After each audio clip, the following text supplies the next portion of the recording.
Selamat bertemu kembali di bagian 3 atau part 3. Tadi di part 2 sudah sampai di diskusi kita tentang substansi dari keuangan tadi ya. Dan Bapak Ibu tadi sudah menanggapi bahwa luar biasa bagus ya kasus-kasus yang dihadapi dan sudah aplikatif seperti Pak Danu, kemudian Pak Oha tadi, cuma beda-beda saja tipe perusahaan yang dikelolanya saja ya. Tentu saja untuk manajemen keuangan khusus di Pak Danu nih ya, yang punya beberapa CP, kemudian yang lainnya juga saya lupa, ini mungkin lebih kompleks ya, mengingat untuk pencarian sumber dananya ini, kemudian pengalokasiannya, manajemen efisiensi nanti betul-betul diaplikasikan, kemudian pencarian sumber dana terutama profit ini betul-betul dikelola dengan baik. Kenapa? Karena memang perusahaannya merupakan profit oriented. Kalau memang di perusahaan atau bukan di perusahaan ya, di lembaga layanan seperti sekolah, pemerintahan daerah, kemudian Ibu siapa ini Bu Esi yang di desa atau di Kecamatan Jatinunggal, ini saya kira tidak terlalu rumit ya, karena untuk pencarian sumber dana ini alokasinya sudah teralokasikan dengan baik. Cuma yang menjadi masalah mungkin menunggu realisasi pencairannya saja ya.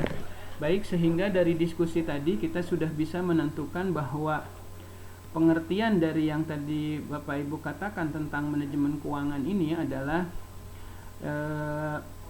sebagai berikut. Nah, ini ya. Jadi Bapak Ibu bisa lihat di slide ini bahwa pengertian manajemen keuangan dapat dilakukan oleh fungsi dan tanggung jawab para manajer. Jadi Pak Danu nih sebagai manajer, kemudian Pak Oha di sekolahnya sebagai manajer. Jadi orang yang tadi membuat manajemen, melakukan manajemen ini ya, inilah manajer, calon-calon manajer. Jadi manajer ini tidak hanya sebagai pucuk pimpinan saja, karena mengelola manajemen itu ada lower, kemudian top dan middle ya di tengah. Jadi siapapun yang melaksanakan fungsi-fungsi yang tadi kita diskusikan ya, inilah manajer ya.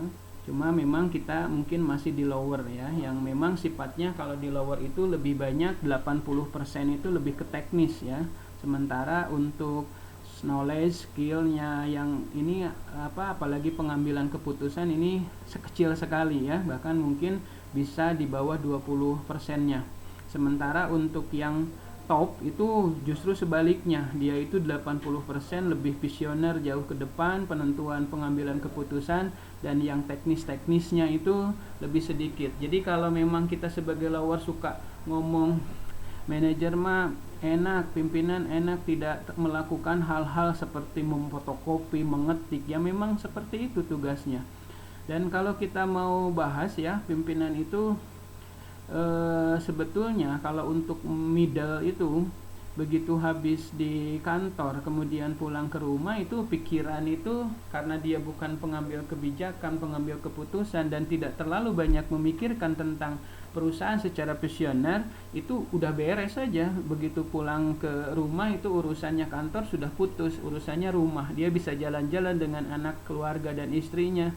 Sementara pimpinan kadang-kadang di rumah saja masih memikirkan urusan kantor, atau mungkin apalagi aspek keuangan ini, misalkan dana likuiditas kecil, menurun nih, sementara kewajiban begitu banyak dan besok lusa ini harus dibayar. Nah, ini juga pikiran yang luar biasa hebat untuk seorang pimpinan, sementara bawahan tidak terlalu memikirkan. Jadi tanggung jawabnya yang agak sedikit berbeda. Tetapi kita yang belum memahami untuk dan belum pernah menjadi top manager, kadang-kadang suka dihitungnya fisik. Jadi kalau tidak ada pimpinan, kadang-kadang kita ngomongnya enak pimpinan kesiangan, enak pimpinan tidak ada. Padahal walaupun masih di rumah, walaupun masih di jalan, mereka sudah bekerja untuk perusahaannya. Demikian saya kira. Kemudian selanjutnya kita masuk ke slide berikutnya, bahwa pengertian yang tadi Bapak Ibu diskusikan dengan kita bahwa itu adalah benar, dan ini menurut para ahli, bahwa Bambang Rianto dalam bukunya ini Manajemen Keuangan, Financial Management, mengatakan bahwa manajemen keuangan yang tadi Bapak Ibu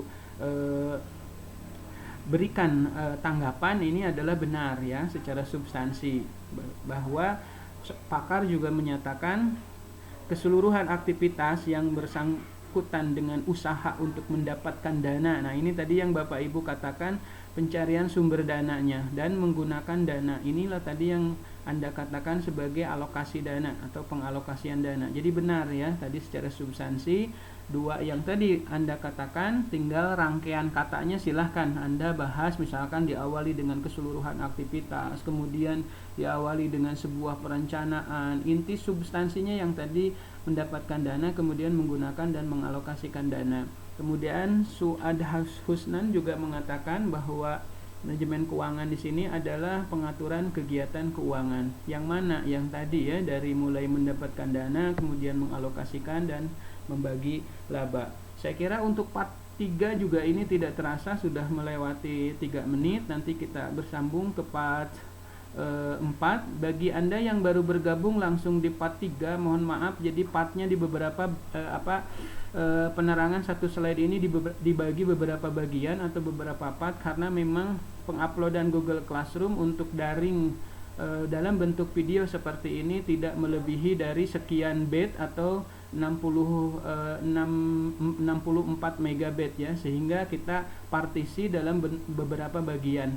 Jadi untuk part 4 ini saya kira cukup, dan sampai bertemu kembali di part ke-5 ya. Baik, terima kasih.